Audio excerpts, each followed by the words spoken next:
Saudi আরব কিন্তু গতকালকে একটা প্রস্তাব দিয়েছে যে হরমুজ প্রণালী নিয়ে যে অচলায়তন সৃষ্টি হয়েছে, সেই অচলায়তন ভাঙার জন্যে এবং আলোচনা এগিয়ে নেওয়ার জন্যে আমাদের ২৮শে ফেব্রুয়ারির আগে ফিরে যেতে হবে। এটা কিন্তু অত্যন্ত গুরুত্বপূর্ণ। এটা কিন্তু ইরানকে উদ্দেশ্য করে না।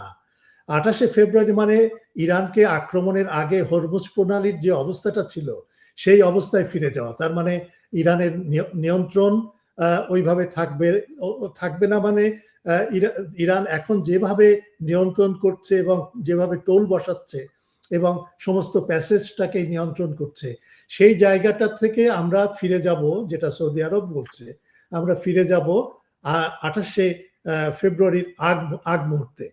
এর অর্থ হচ্ছে, যেটা আমি বুঝি, সেটা হচ্ছে এই যে আমেরিকাকে জানিয়ে দেওয়া যে হ্যাঁ, আমরা গালফ স্টেটের যারা লোকজন আছি, আমাদের দেশ, এটা আমাদের হাতে ছেড়ে দাও, আমরা কিভাবে এটা ম্যানেজ করব।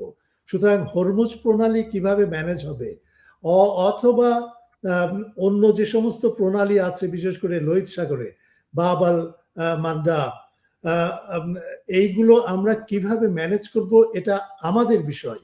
আমেরিকা তোমার বিষয় না। তুমি আক্রমণ করেছো আমাদেরকে না জানিয়ে, এবং তার প্রতিফল যেটা আমরা পাচ্ছি সেটা আমাদের অর্থনীতিকে প্রায় ধ্বংসের দিকে নিয়ে যাচ্ছে, এবং আরো আশঙ্কা আছে যদি যুদ্ধ চালিয়ে যাওয়া হয় তাহলে আমাদের কি হবে সেটা আমরা জানি না। সুতরাং তুমি এটা নিয়ে তুমি যেটা করেছো সেটা বন্ধ করো, আমাদের হাতে ছেড়ে দাও, আমরা ডিসাইড করি, আমরা সিদ্ধান্ত নেই আমাদের এই অঞ্চলটা কিভাবে।